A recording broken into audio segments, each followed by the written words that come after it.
Hello, and welcome to a special episode of the Album Anniversary Podcast.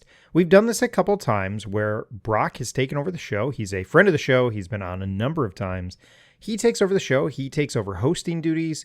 He's got somebody kind of on his mind to talk to about an album. And the reality is we cannot cover every album on the show. I just don't have the time to cover, 100 episodes every year, even though there's definitely 100 albums every year that we could celebrate. So Brock came in, he had a guest lined up that he wanted to talk to about this album. Again, we had two albums that were kind of scheduled to be, I already had an episode planned for July 4th, and that's when this release date kind of lands there as well. So he had kind of reached out and said, hey, if I record something, would you be interested in putting it out? And I said, yeah, that sounds good. I'll be honest, I kind of forgot about it. We had talked about it a while ago, and then we've both been busy with a lot of things. And all of a sudden, here it was. He has recorded it, edited, and done all of the setup for this. I'm just recording this little introduction to kind of kick the show off. And again, I've said this the last couple times he's done this. If you are interested in doing something like this, if you're interested in hosting an episode of this show because there's an album you want to talk about, you've looked at my calendar and you don't think I'm going to get to an album, let me know. I can even, kind of help you with some of the editing. Brock does all the editing because he's got podcasting experience, which is super great and super helpful. But, let's talk if there's albums that you're interested in. I don't want this album anniversary podcast to just be me. I'm okay with other people using this platform to talk about albums they want to talk about. So I want to say thanks to Brock for doing this. I really do appreciate it. I think it's great to have more content out there for people to engage with, especially this conversation. It was a great conversation. I really enjoyed listening to it, so I hope you do as well. Brock does the pitch at the end. Again, you can find me on all the social media. Probably the easiest thing to do is email me, CalebTheSpypodcasts@gmail.com. Even if you just kind of want to have a discussion about what are options for the show, what are other shows I'm planning on doing. Again, I have a running spreadsheet, stuff I'm trying to tackle in this year, already looking ahead to next year. You can find me on all the social medias, Caleb Spy. I'm on Patreon. I'm on YouTube, all the places. Caleb the Spy or the Album Anniversary Podcast. You should be able to find me. All right, all that out of the way. I'll stop jabbering. Let's throw it over to Brock. Again, thanks, Brock, for taking over the show. And here you go, special episode of the Album Anniversary Podcast.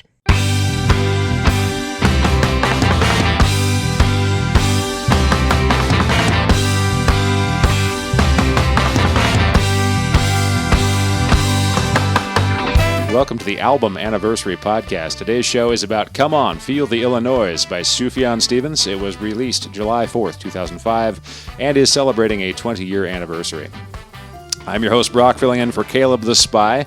Every day on social media, we post about album anniversaries, and so on the Album Anniversary Podcast, we take a look at classic albums, an album we love, or albums that are important to us on the anniversary date of its release. Albums on this show often focus on alternative rock and punk and our strange obsessions with ska. In the 90s, we were super into the Christian music scene, so that also comes up on the show often. Today, I am joined by the biggest Sufjan fan I know, Scott from Oregon. Welcome to the show. How are you? I'm doing well. I'm happy to chat about Sufjan. Thank you. You're a big fan. Again, maybe the biggest fan that I know. You've followed everything he's done? Pretty much. Okay, yeah. Yeah, particularly when this album came out, it was, a big deal for me, and yeah, help was, like many albums for folks when they're growing up, there is something that helps them, venture into something new in life, and that was this album for me. So, but I like most of his work, and his newer stuff is pretty weird, I would say, but this sort of stuff will always have a place in my heart. So it's fun to look back on a 20th anniversary of this. Absolutely. And you and I sat down with the most recent Sufjan release last fall or last spring. When did that come out? I'm trying to remember now. But Javelin, you and I sat down and gave that a spin beginning to end. So yeah, I appreciate being able to share that with you. Anything else people should know about you as a Sufjan fan or as a music fan in general? Oh, I'm not classically trained in any way, but I do, I do have some biases. Okay. And some of those biases, Lay them out. I'm one of those weird folks that enjoy the symphony occasionally. Okay. So there may be a slight favoring towards certain instruments or instrumental stuff as I talk about some of Sufjan. I think he's an extremely talented musician. and he can play a lot of instruments. And, He can. And some of the classical high art stuff is blended really well in his music, especially in this album. So. Absolutely. We'll jump into that. What classical oboist, right, is his primary, I think is what I was reading earlier. So, yeah, but that and everything else. So, well, anything else you'd like to share before we go to the content? I don't think so. Okay. Yeah, just that, when this album came out, and he did, actually, with this one more thing. Okay, yeah. When this album came out, the first thought I had was like, when will he do the Oregon album? Mm-hmm. And then obviously, you and I love Oregon. Yeah, that's where we're recording from. It might be worth noting, I think this could be the very first album anniversaries podcast where two people are recording in the same room. So there you go, Caleb. You're welcome. But yes, coming to you from Oregon, the home of the Wallowa Lake Monster and other things.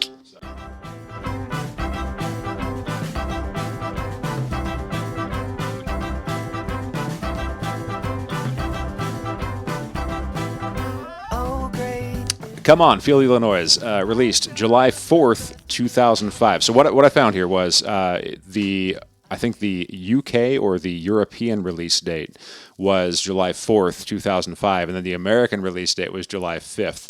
So you have to choose one, I guess, depending on either what you like or where you are, or both.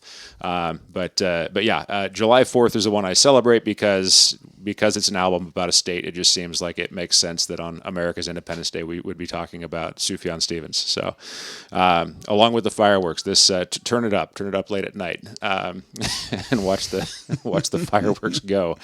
This is his fifth album, so the second in the States series. It follows Michigan, I think, straight on its heels. And then before that was Seven Swans, as well as, what was the other? There were a few other releases. And I don't know them as well more as you minor do. ones, yeah. Right. Not large releases, but... not well known. Yeah, and not state-themed. Yeah, and you might think this is probably the first time that he really broke large on like pop culture's consciousness in general, because Michigan got a little bit of attention, but not as much as this did, I don't think. Yeah, I think this critical acclaim, as well as just a lot of people's attention from many different angles. Yeah. So it was produced by the man himself. I think Tape Op magazine had a really cool interview with him about his recording, maybe of this specifically. And basically he had a multi-track recorder, and I think Wikipedia said Pro Tools. I think it might have been, as I was reading it, maybe he began by recording these on just like a digital multi-track recorder. And so a lot of it was done by himself. A lot of it was done at home.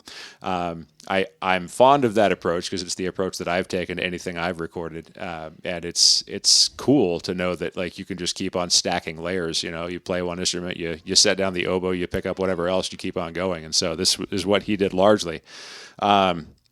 I do have a note to ask, did he in fact drive to New York in a van with his friend? Most of the recording was done in New York City. So presumably he did. I don't know how he got there.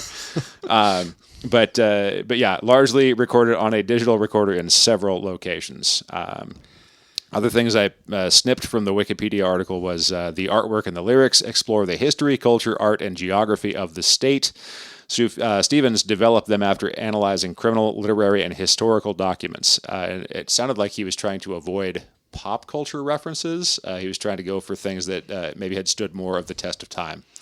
Yeah, my understanding is that he likes to step into mythology a little of a place, and his sense of establish a sense of place through more maybe historical mechanisms. Yeah. And I appreciate that. Absolutely. I particularly in the time when it was done, I thought that was like, not a lot of artists are doing this. So. Also, I think there was a citation of him like reaching out to people on message boards and saying, what are some cool, weird like things that happened in your part of the state? Which is neat. It's almost it's a cultural archivism of music and musicianship. Well said. So, after this, let's see here. After he released the album, he promoted Illinois by going on a world tour. Did you see the tour?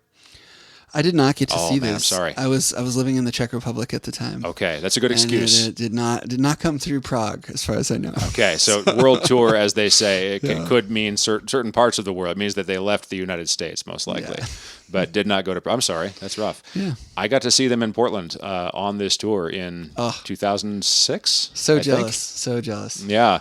What was the description here? I think I have it later. That they were dressed in butterfly suits, and bird wings was the costume. And I remember the band itself was dubbed the Illinois Makers, which is clever. I appreciate that. And the album itself was named after is it Slade? Was the "Come On Feel the Noise" was the song from Slade, which I listened to earlier today. Not particularly fond of that song. It's nothing special. No. But I appreciate the cultural reference, and a good pun is a good pun. So yeah, and I do think as an artist, he is not afraid to reference other people's works and blend things together. Right. Many people are trying to be original, and he's just really a blender of things, which caught my attention. Right. Yeah. The references to Illinois, the state. Stevens continued the theme of his songwriting career by including multiple references to his Christian faith. You and I were both involved in what you'd call hipster church at the time, probably, and this was huge in hipster church. It was definitely the thing I think everybody was going for. For good reason, I think. It provided a bridge, honestly, to more thoughtful and maybe more art-filled conversation about spirituality and faith. Totally, yeah, because you had Ordination Song for Vittorio on the Michigan record. Yeah. And Seven Swans, I mean, you've got like the not the Ascension, what was the title? There's the Ascension is part of it, like a major song in there, and then that album I feel is all religious alliteration. Right, the Transfiguration, is that right? Yeah. So it's not new for fans of Sufjan, but it was also it was generic enough to pass in the general market too.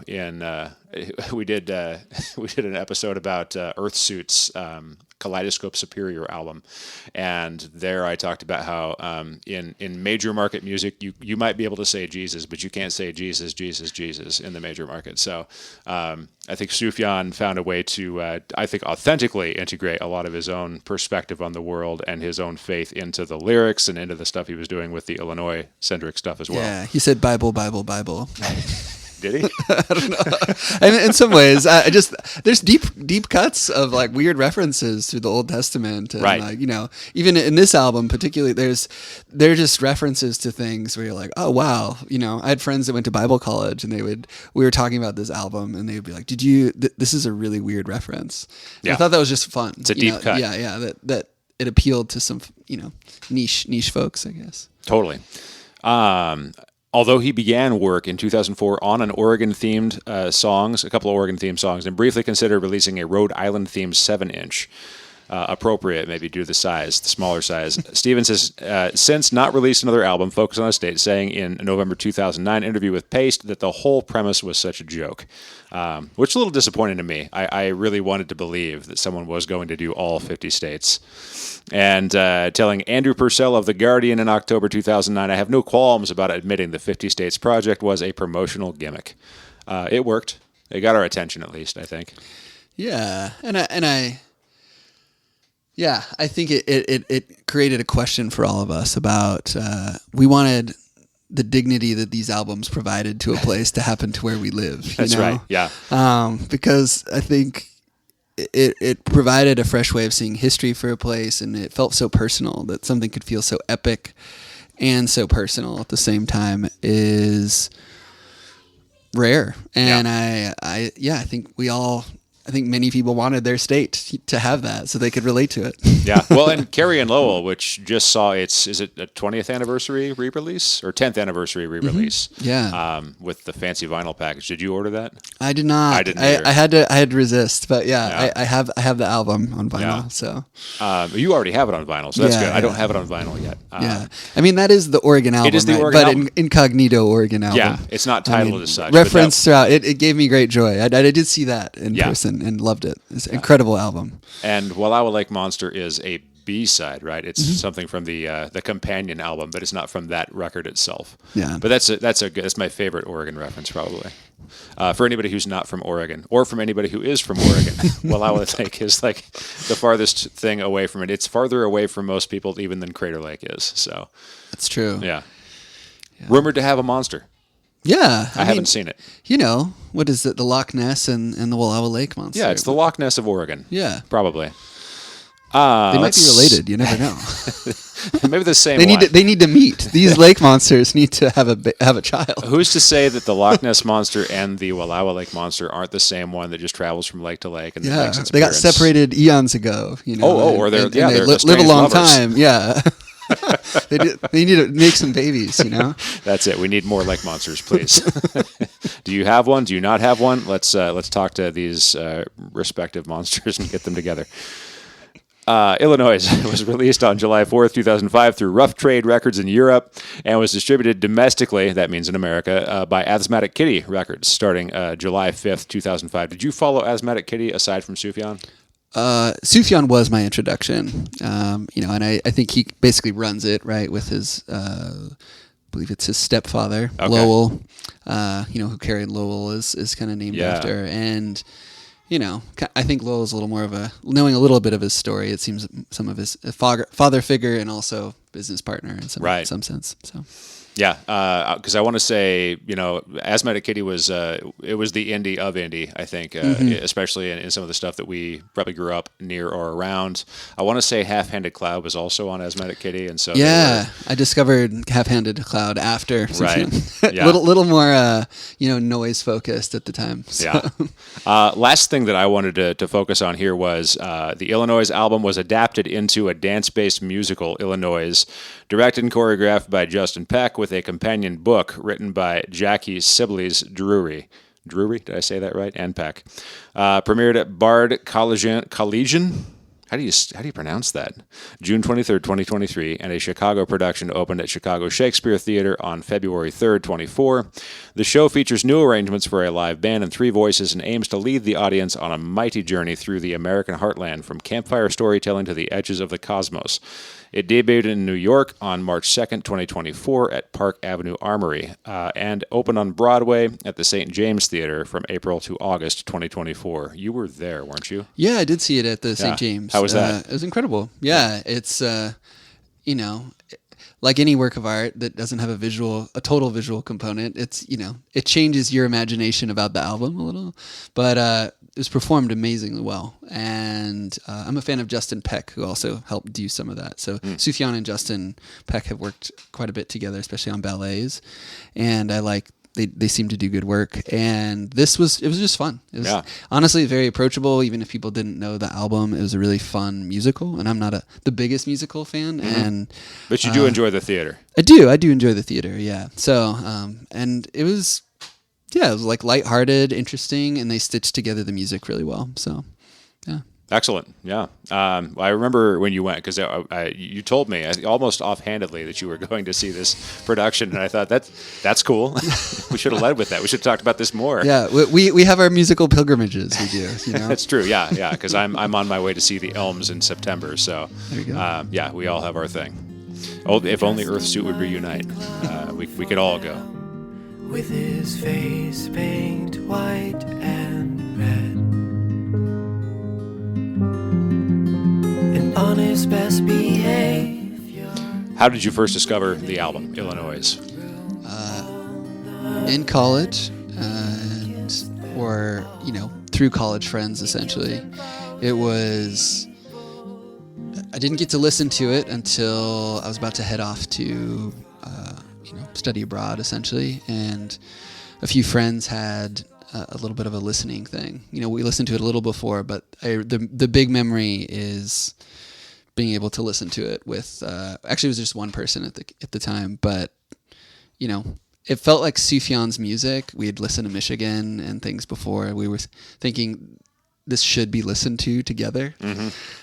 It's become a communal experience for you and your people. Yeah, and it was pretty special. And we felt this is a unique album, you know. And at first listen, it was really fun, and you know, it continued the fascination with it from there.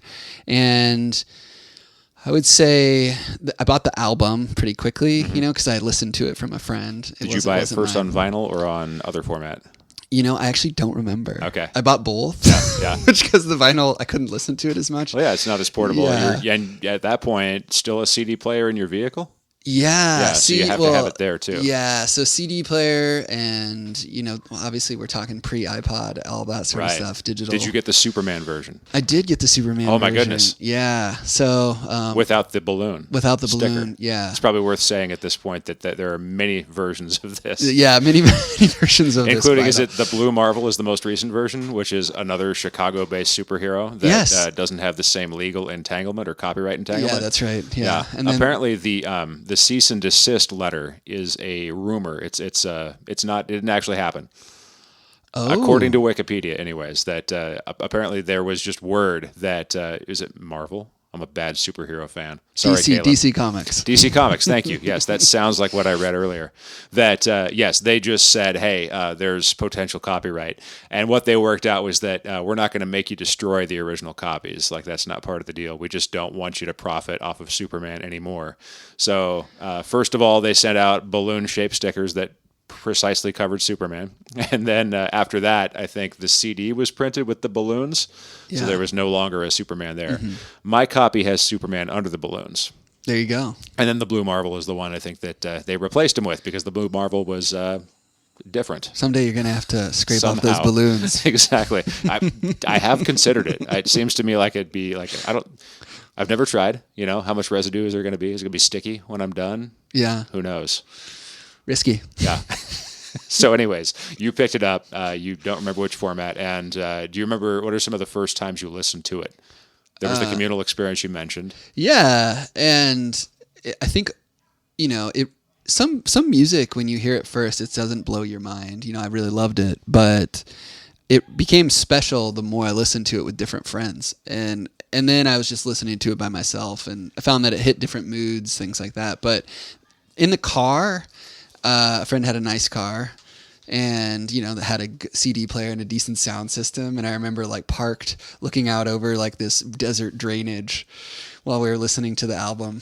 Ooh, which desert? Oh, down in Southern California. Okay. Where I was, and not in Oregon at all. Not in Oregon at all. And it was just, we were having a conversation and we decided to listen to the album and looking out over some city lights in a desert alluvial area where it floods. It's a good geological term. Yeah, it was memorable just because the album, when you do pay attention to it, one is has a lot of emotion to it, but there's just a myriad of references that it has. It starts great conversations, honestly. Yeah. I've been talking about this and listening to people talk about this in various places recently, and the gift that specificity gives to poetry, that the more you hone in on a detail, the more it helps you associate it with your own kind of unique history, your own personal experiences, the things that are in your life. If he's talking about the tattered pages of a book or whatever, you're going to think about the chipped coffee cup that you have in your cupboard, and the two aren't related, but somehow they land in your brain the same way. Yeah. And to me, there's a lot of that in these lyrics where there's all these details, there's all this stuff, all these stories he's referencing, all of them true, it seems, or largely true. Yeah. Except maybe the killer wasp of the Palisades. I don't know. Yeah. Who knows? I do love that song though. Yeah. The historical references seem to be all true for the most part, or at least part of Illinois lore, right? Which has its own truth, I guess. So. Yeah. So my copy, we talked about the sticker version. I can look through the sticker and I can see Superman sitting there, or flying, I suppose. Anyways, I got my copy of Illinois from Music Millennium, I think, in Portland, and that was the Burnside location because the 23rd location had closed down by then, probably. Yeah. But I remember going in, picking it up. Sufjan it was talked about. People were like, "Oh yeah, you got to hear this new album. He's doing an album about all the 50 states, And so, yeah. I think it was initially maybe even my housemate. I lived with Lockie for a minute, which I think you and I both know. He was the cool kid, I think, at that time. Everybody knew him. He knew everybody, and he was all about this. And he was like, "Have you heard it yet?" "No." "Well, you got to." And so I went out and bought a copy, and we ended up going to see him and them the Illinois Makers, live at the Crystal Ballroom, and that was not too long after I got this. If this released in 2005, I think I didn't get it until a year afterwards. Everything moved a little slower then, so it still felt very new, because I hadn't heard it, but it also hadn't showed up in culture to me yet, I don't think. So yeah, and similarly, just friends talking about it is how I learned about it as well. Even though I knew Sufjan Stevens from Michigan, right? There wasn't a really good way to know when an album came out unless you were really hanging out at the record store. Who would do such a thing? Yeah. Said Brock, who did it all the time. But that was me. I was I was probably at the record store at least once a week. That's great. Just, mine was there. more once a month or once every 3 weeks. Yeah. But yeah. Well, I'd been working a hotel job, so I got tipped a lot, which meant I could burn cash and really not feel it as much. Yeah. So I bought a lot of records at that point. And then just the next year or two, I just I was working minimum wage and didn't have tips and I didn't buy as many records. So it was a good time for Illinois in my life. Anything else on your discovery? Oh, I had a college youth pastor that he listened to the album. I mentioned it to him. Uh-huh. And like your college age, he's the pastor of the college age kids. Yeah. And I said, I really like this album. You should listen to it. And he came back and said, I don't know, there's a song that talks about making out with some girl. Oh, yeah, well, we know how Jesus feels about that. And I was like, I love that song. Mm-hmm. So that was like, I was like, this guy doesn't have good taste. I'm not going to be sharing music with him again. that was my reaction. We're no longer, I have confirmed, I can no longer trust his opinions on many things. Okay. Yeah. Yeah, there you go. That's great.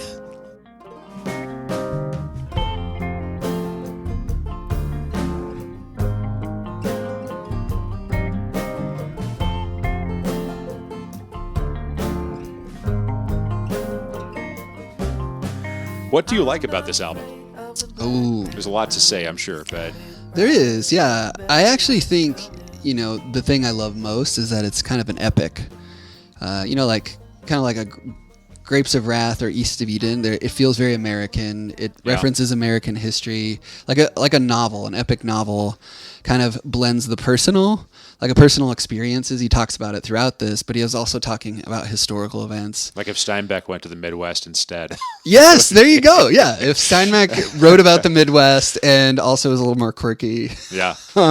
But yeah, it for me personally, I loved the art in general and what it did is kind of an epic, but it hit me in a way of kind of giving a dignity to my experience where it felt like, I feel these emotions, these experiences, but it can connect to history. It can connect to a place, even though I've never been to Illinois. Right. But I think there's something, the way it's laid out, that is so personal, yet also so big and epic. And the combo, I hadn't experienced something quite like that. It always felt with other albums that it wasn't such a production. It was either really big and really kind of distant or very vulnerable and intimate. And this blended it for me in a way that I was like, whoa, I could really listen to this and feel some big feelings. Yeah, for sure. And as well, be kind of nerdy about it and be like, I want to look up, this reference. I want to learn more about, the Ferris wheel, the World's Fair. I want to learn more about the Sears Tower. I want to there's just some really, a feast for nerds amidst the other things that are going on. So. Absolutely. Yeah. I feel you on that. I resonate with you on that. I think that, tell me about the UFO sighting near Highland, Illinois, right? That's the sort of thing that when you get into it, you're like, these are details I want more on. Yeah. There was something you said about the personal nature of the record, and it's interesting to me that there are all kinds of production styles, but like we were talking about, this was produced by the man himself. Sufjan produced this record, and it's pretty dry in terms of reverb. There's not a lot of echoing resonance. It doesn't sound like it's being recorded in a large hall or something. It's basically the instrument and the microphone. It sounds like, and this is not a denigration, this is not a knock on the record, but it sounds like it was recorded in a closet.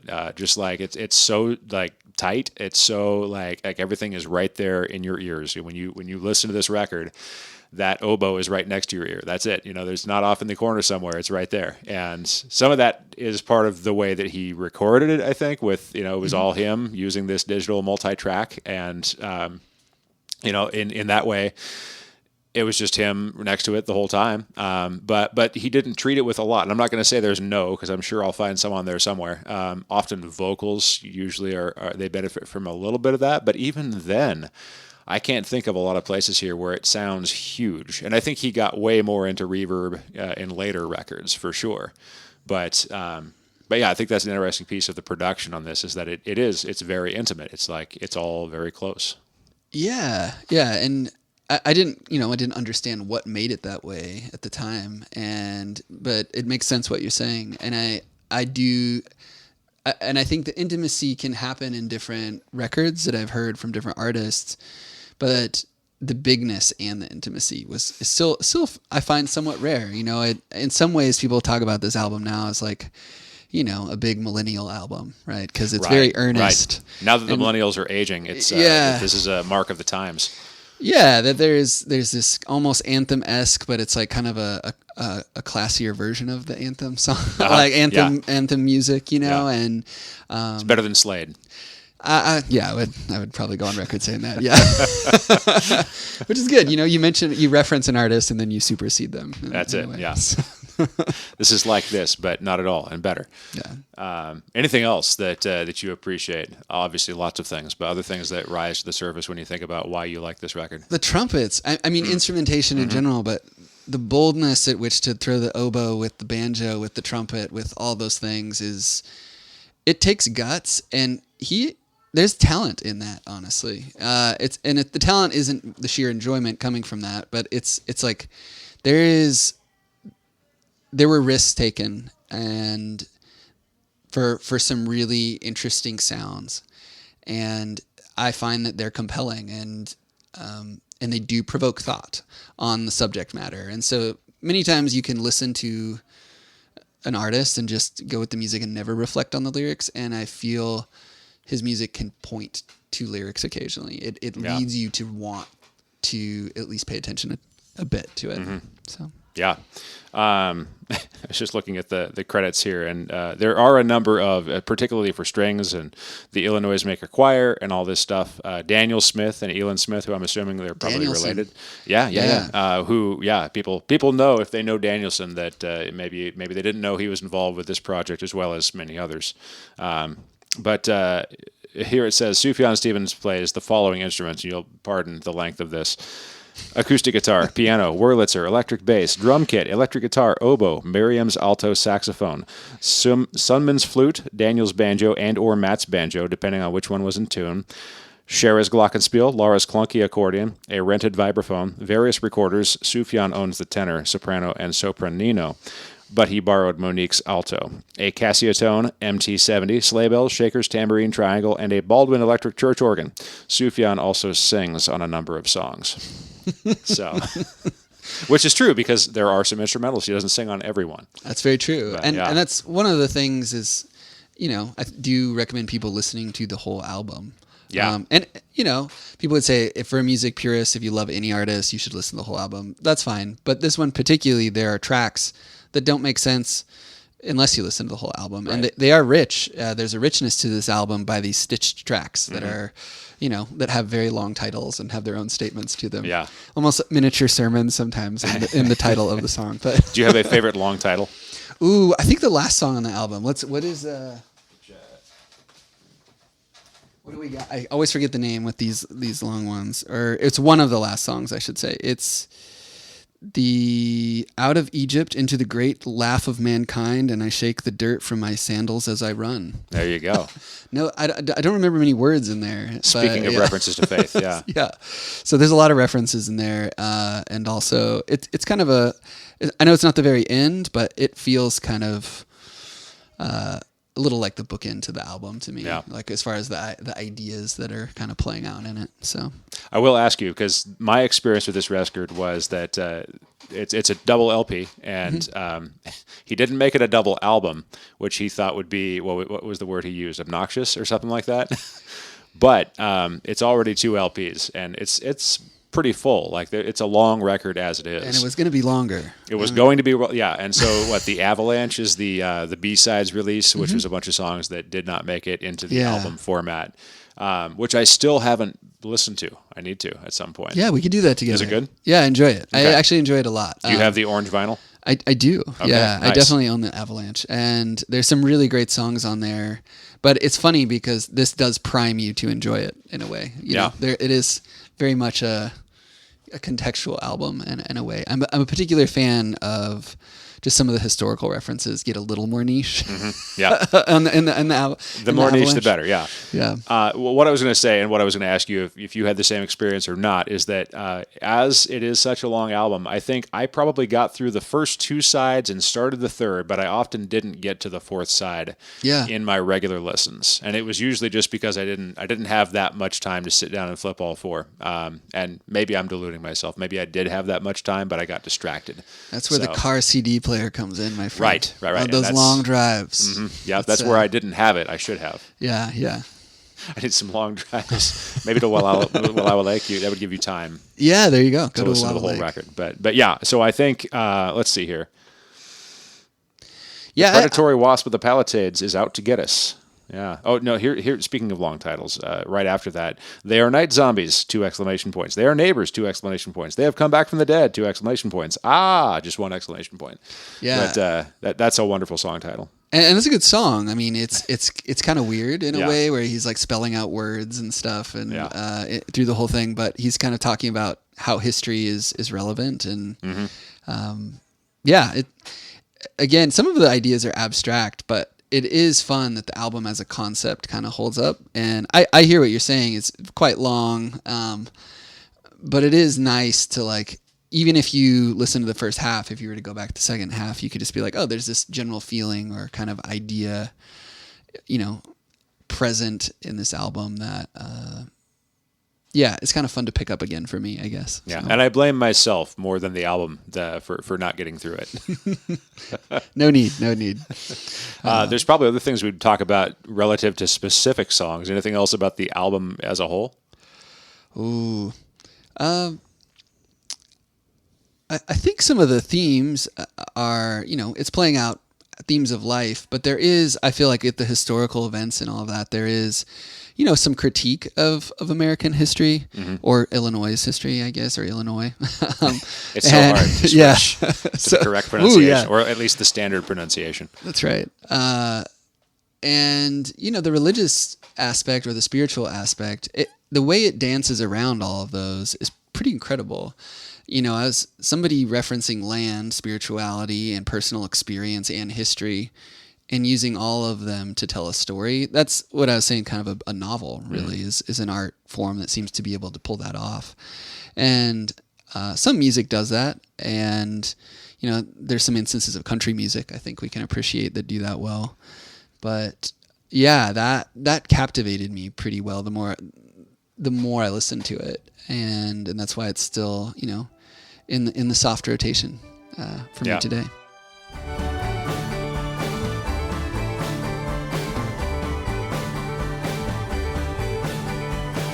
Why is the album important to you, or why does the album still hold up? This is a question where some of those other answers may bleed into it, but in terms of longevity and meaning, deep-seated meaning, what are some of the things that stick with you? Well, I did make out to a very attractive woman to the album once. Okay. Or we kissed for the first time, and that was like, contrary some to personal, your wishes. I think it was actually in response to in direct rebellion, rebellion to his edict, right? But so there's some like personal stories that the album reminds me of sometimes that I really enjoy. But I think. It does prompt some reflection for me, because it is kind of it was a bridge for exploring new ideas, growing up in somewhat of a sheltered environment. I was in college at the time when this came out, so that process was already happening, but it did mean a lot that it it's a pretty smart album in a way, in Yeah. the way it references poetry, the way it references history, and it's somewhat respectful of spirituality, but also at the same time also kind of rebellious in it. And that's kind of met me. I felt that way. Yeah. You know, Yeah. like, or I wanted to be that way and inspired to some of it. And then I actually felt some of that at the time when it came out. And so, you know, it stays with me partly because, you know, there's part of me that's still like that. And then also it helps me look back on who I was at the time. So, you know, I think nostalgia, you know, a lot of people have that without an Absolutely, album. yeah. Well, and the nostalgia is a bit of a two-sided coin, because the nostalgia sometimes only points backward, but there's also the things that stick with you and kind of make you who you are, or they're still relevant today. Like, are there themes that you see in this record that continue to speak to the current situation? Yeah, absolutely. I think, I mean, Sufjan has made himself relevant on commentary about, you know, greed in America. Some of his other albums more forcefully, in essays. He seems to be like to participate in a lot of different mediums of art. But I would say that this album, it's a hard one in that it's kind of saying, hey, there is this history we need to reflect on in America and get your myths right, essentially. And I think that's very true for us today.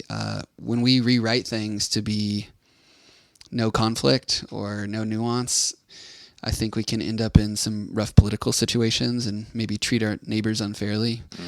And the album seems to just kind of say, hey, there's these tragedies, you know, there's these things that happen, like the John Wayne Gacy song, obviously. Right. A pretty easy example of that.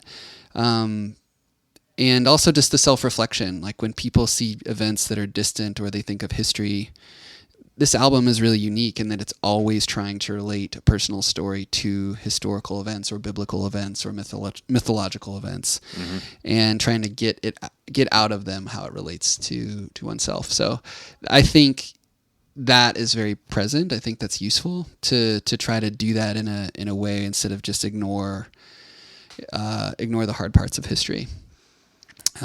You know, comparing the Sears Tower to the Tower of Babel as he does in this is kind of an interesting song.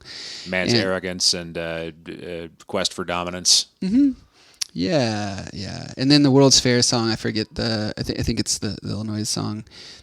You know, talking about you know, just God of progress, you know, have you abandoned or forgot us? You know, just or some line like that. Yeah. There's this sense of kind of a relationship to the culture that's going on. And I don't know, I enjoy history, and maybe I'm beating a drum it's almost broken, but I do feel like at times when we're trying to love our neighbors well, trying to make progress for our future, you know, grandchildren or whatever, I think reflecting in history in an artful way that can also be fun, as this album says, is, you know, I think it's valuable. Like, you know, not all works of art can offer that, and this one isn't super serious about it, but it does offer something that I still cherish, and it, you know, listening to it again recently did make me think of that. Of like, and maybe it is serious. It just doesn't feel that way at first. Well said. Yeah. I mean, but I guess it can be serious, but also fun at times, you know, seriously fun. And that's a millennial thing. There was this person talking about millennial culture of like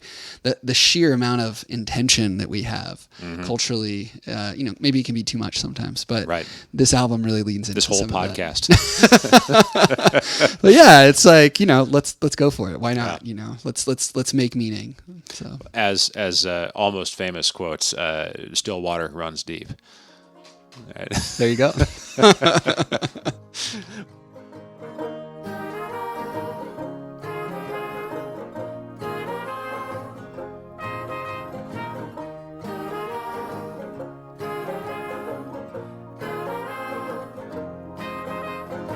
Well, let's get into individual songs. You brought up John Wayne Gacy, and I feel like it was hard to avoid that one in talking about this. It made a huge cultural impression. Yeah. So definitely on that song, what comes to mind for you? Just, I mean, the end, right? It's like he's talking about John Wayne Gacy and kind of making it alive and very intimate and vulnerable, which is a little. I mean, some people would say it's almost violent, like getting in the mind of someone that's doing this, or looking at the horror that happened to the community there. Right, and for the author, for the protagonist to show such sympathy for the character, not necessarily condoning what was done, but to look at that character and say, I'm going to get to know this person really well. We got a whole case study on a person who did reprehensible things, and almost the person as an allegory for the people of Illinois or some audience, right? And then obviously the ending is, some people would say it's cliche, but I thought it was as well done in that he's saying, underneath the floorboards, like, what do I have, essentially? Right. Yeah, because at the very end of the song, he like wraps it back around. He's like, well, I have my own secrets, or I'm broken in other ways, or something like that. And not to what was it to level or to to equate all tragedies or all problems, all evil deeds to be the same weight or the same measure, but to say that we, basically let him without sin cast the stone. It's an interesting. It kind of shocked me when I heard it. Like, oh, I didn't know we were going there. Yeah, I was here with this serial killer, and oh, now it's me. So yeah, it can. I mean, if you're open to it, it can hit hard, I think. Right. If you're open to it. But no, that was huge, and I feel like that was definitely it might have been my introduction, honestly. I think to maybe before I got the record itself. What else stands out to you? What other tracks have particular significance or meaning to you? Yeah, I mean, a lot of the tracks have meaning. I kind of just want to keep. I would start just saying some of my favorite tracks, if that's okay. That might be the question. Yeah, just Come On, Feel the Illinois is the title track. I feel that's kind of a summation of the album, in a way, where it just blends everything really well, and the instrumentation is pretty incredible, honestly. That song just means a lot to me, where it helped me so early on in the album be like, you're still asking yourself, what is this thing? And it kind of like, okay, I'm getting like a distillation of the whole thing in this song. Which I appreciated. It's like a thesis statement. Yes, for the record. Yeah. Which is kind of great for a title track to be a thesis statement for the record. So love it. Yeah. And then obviously it does reference some like World's Fair stuff in there that I did nerd out about a little. And you I have to. Whatever happened to the World's Fair? Oh man, What was the last one? I'm not sure. The only way it really impacts my life daily is that there's these monkey puzzle trees all over Oregon where they had like the World's Fair. That's right. Well, that actually, and the roses, right? The roses in Oregon around Portland. It's Rose City. Basically, when they did the World's Fair, they planted 20 miles of roses. Wow. And as soon as it was done, people went and stole all the roses and put them in their garden. Moved them around. Yeah, they're like, I want my own roses. And so basically there were roses all over the city, and they started propagating. And so those are my... The very first rose parade was just stealing rose bushes. There you go. And what was it, 1910, 1905? I'm trying to remember. Something like that, yeah. Because I'm a bit of a nerd in various ways, and I'm part of a couple of historic Northwest or historic Portland groups, and something came up recently about what the city looked like. What happened to all these old buildings, and how all the buildings that were built for the World's Fair, and I would assume it was like this in lots of cities, like they kind of built them as facades. They weren't necessarily functional buildings, and so people ask, like, where'd they go? Why'd they tear them down? Because they were made of paper mache. It wasn't something that was built to last, and so... a lot of Portland was built or rebuilt to kind of accommodate that, and a lot of it's gone because it was ephemeral. Yeah, I mean, much like the ideas that they represented, right? The World's Fair, like it was kind of a very particular present moment of a reflection on the past, progress, right, and on the future, right. Like they're really trying to project some idea of the future, and it's kind of cool in the song because it's like the song is trying to do the same thing for the album in a way, like just saying like, hey, like there are these concepts that are going on. So, and then we have a couple world wars. That's where the World Fairs went. That's why right. They're probably gone. Probably the World Wars. Yeah. Maybe that that makes sense.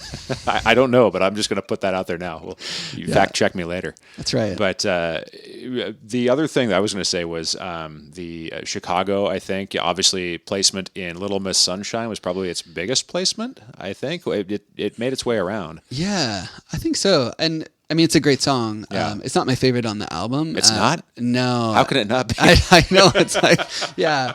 Again, I think it's like the album. I love the album. If you were to, if someone's like, oh, I just like this one song and I like that, I think that's, a good song to choose for folks. Yeah. So. Yeah. But Chicago always felt so profound to me. Like it was just like the instrumentation. There was something about like the way it was built with like the that whole thing, Yeah. It was definitely it was meant to be a big song. It was meant to sound and feel epic. So I was disappointed by its placement in Little Miss Sunshine because like it was a good song, but I felt like it wasn't the placement the song deserved. They didn't fulfill the purpose that you had for this song. I know. Yeah. That's great. Yeah.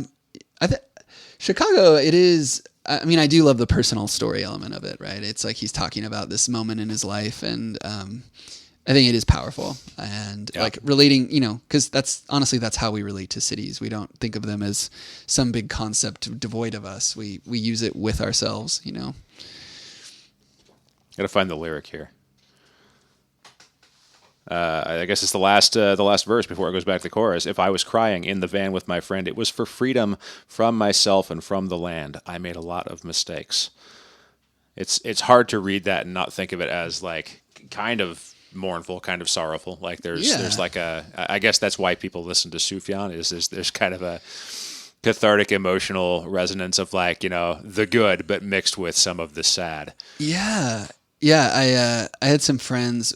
I don't think it was directly connected to listening to Sufjan, but we all enjoyed him. And a friend said, the best sort of optimism, which I think Sufjan is kind of an optimistic person, and this album has a feeling of that overall. But the best optimism is rooted in some really hardy soil of pessimism, like a good flower. It has good roots for sure. Did you ever hear the Derek Webb cover of Chicago? No. Yeah, it was a pretty good version of it. I like it. It's nothing like the Sufjan version, but it was part of his Democracy series where he did covers based on what people voted on. So that's great. Yeah. Yeah. But it's a good listen if anybody hasn't heard it. I think it's on streaming now. I forget. Casimir Pulaski Day. That was my wife and I used that in our wedding. It was our processional. Yes. So bravo. We got a friend of mine, my friend Alan, who plays French horn, and he's a decent stenographer when it comes to musical notation. He got together with a couple other musicians, and it was like 4 people, I think, like this little like garden trio thing.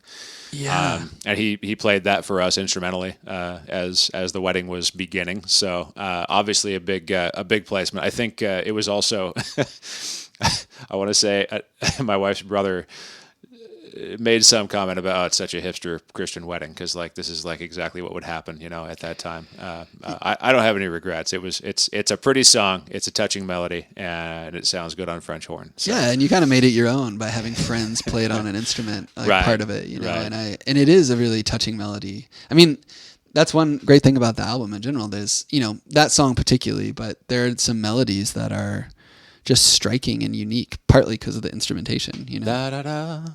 Da da da. Yeah. Yeah. Da da da. Da da da da. I could just sit here and do that for a while. That song also is because that's one of the more personal lyrics on the record. Like he's written from the first person, and I think it's inspired by personal experience. I don't think he's taking that's on a the character. Makeout song. Yeah, right. Yeah, the forbidden fruit. But he's describing it's the one that the line Tuesday night in the Bible study. Speaking of will it play in Peoria, you've got that, but. I think the complex relationship that Sufjan has had with faith and what it means to him, because he hasn't ever really abandoned his sense of faith. It sounds like he's held on to that in some sense or form, even if he's rejected some of the kind of the more common expressions of it. But he talks about some of the like the the person with, is it a fatal disease in the lyrics?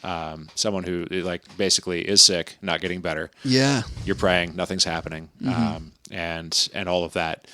That's such an intimate portrayal of both like, friendship and care and a relationship and doubt and kind of wondering why doesn't it change? If this is what we're supposed to do, why isn't it changing? And that's all built in and baked into those lyrics too. It sounds like that's your favorite song. It's pretty good. Yeah. Lyrically, I would say yes, absolutely. Yeah. Yeah.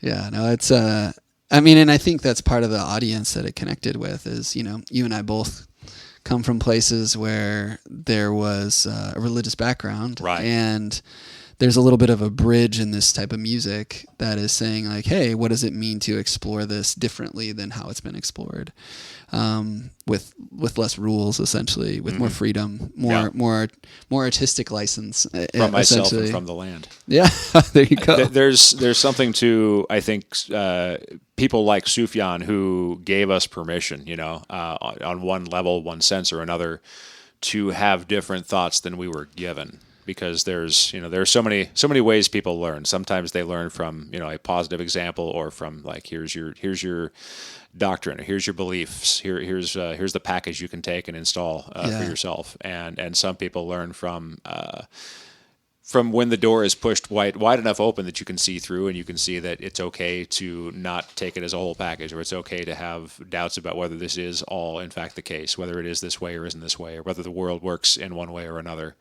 And artists like Sufjan, you know, were for me very important. I think probably for you too. Kind of either leading or pointing the way towards it's okay to at least think maybe this isn't how it actually is, or maybe things are different than I assumed. Yeah, well said. I also think thinking of it not in duality or black and white. I mean, I know that's an overused phrase, but it really is helpful to think of an artistic vision. I mean, the Bible itself is a pretty art-filled, you know. It has lots of allusions. You shut to your things. mouth. Yeah. It's heresy. But, you know, I think it just opened the doors to be able to even appreciate other works like, you know, like historical works and, you know, in small references to the Bible. For church kids, it's nice to be like, hey, there's a different way of enjoying this that is less like hardcore, like intense. You must follow this specific thing. This is just a rule book. That's all it is. Yeah. And just having someone reference that who has some cultural cachet, that is like a pretty talented musician who's having fun, you know, and also processing a lot of personal grief, I think. Yeah. I think that comes through. Like it's happening kind of like in public. Yeah. And I think that came out, you know, later in his career. Like, you know, I don't know the state of his alcoholism during this album, but Right.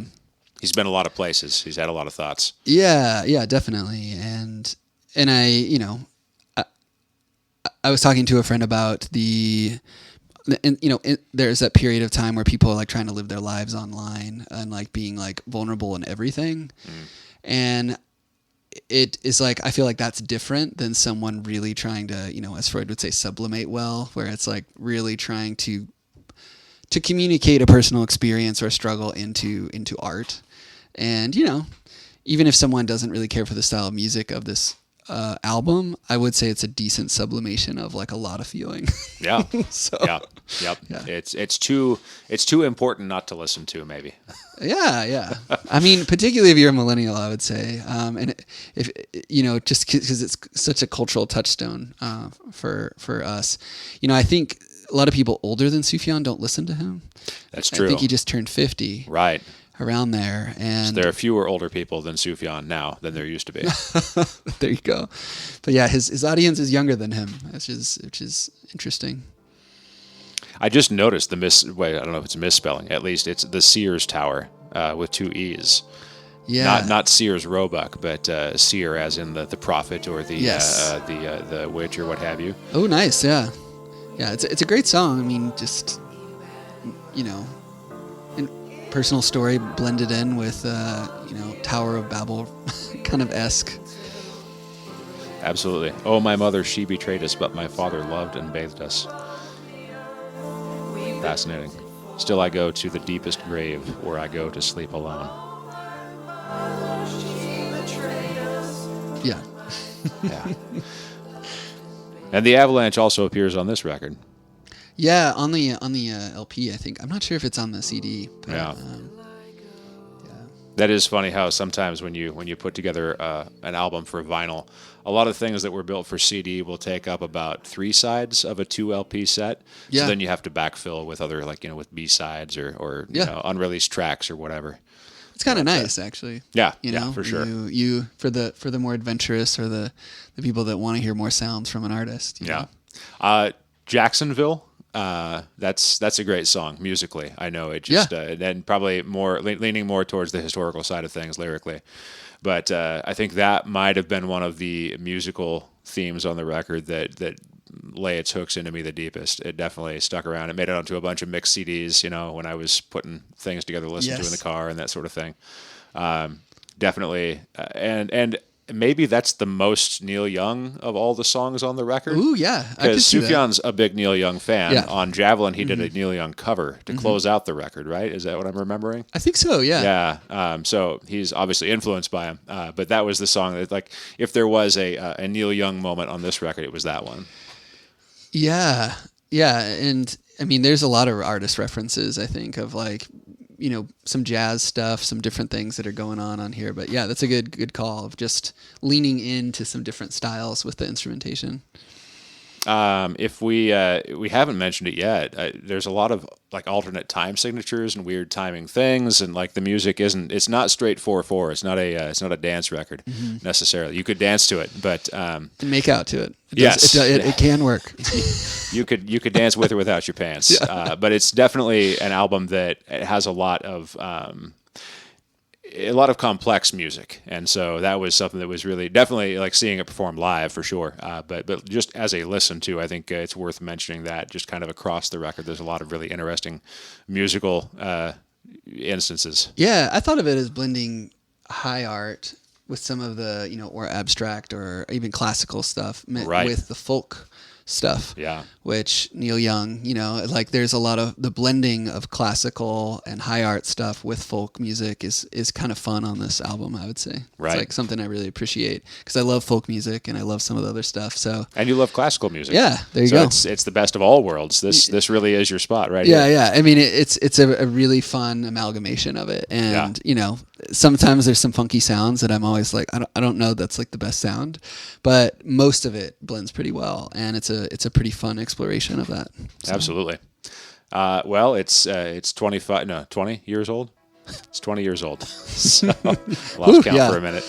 It will be 25 in 5 years, but I'm glad we took some time to talk it over. And the art too, just like especially on the LP version, the trifold jacket, pretty cool. That's a good point.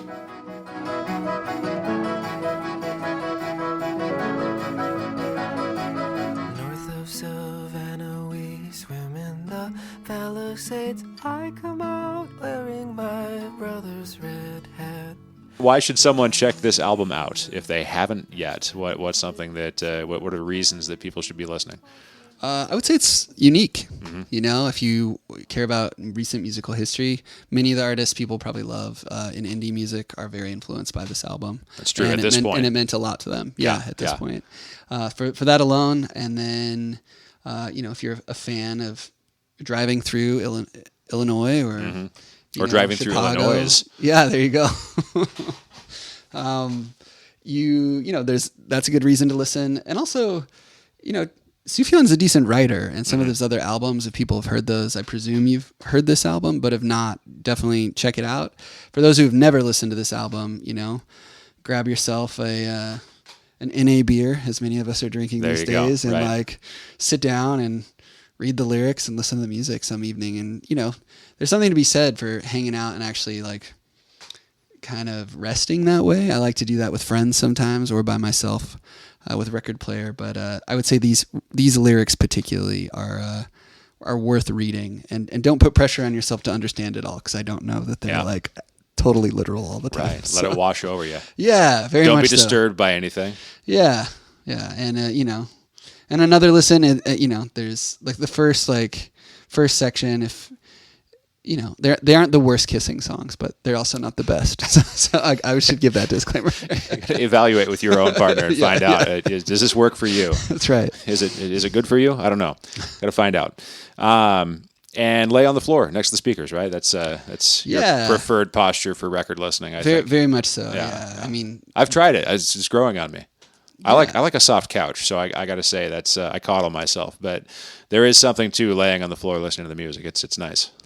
I agree, and I like the variety of positions too. But I would recommend listening with folks does change the music. Right. And again, this record particularly, leads to really good conversations. Test me out. Try it out. Yeah. That's the one thing, is that you can listen to it how you want, but if you listen to it with people, there are going to be some conversations that happen that I think are worthwhile. So Gather your millennial friends around the old wireless. yes, And give it a shot. Okay. Anything else to share? No. All right. This has been a pleasure. We wrung out the rag. That's good. That is it for Come On, Feel the Illinois by Sufjan Stevens, celebrating a 20-year anniversary. Scott, can people find you online? No. Okay. I'm too much of a fan of Wendell-Berry to be too present online. Where can people find you? Oh, they can find me at Willow Lake. Lava Lake In the woods. Yeah, trying to up in the mountains actually around Willow Lake. I backpack out there a lot. Yeah. You run into me there every summer. That's right. Or sleeping in a tent being circled by a cougar. Yeah, that happened recently too. Yeah.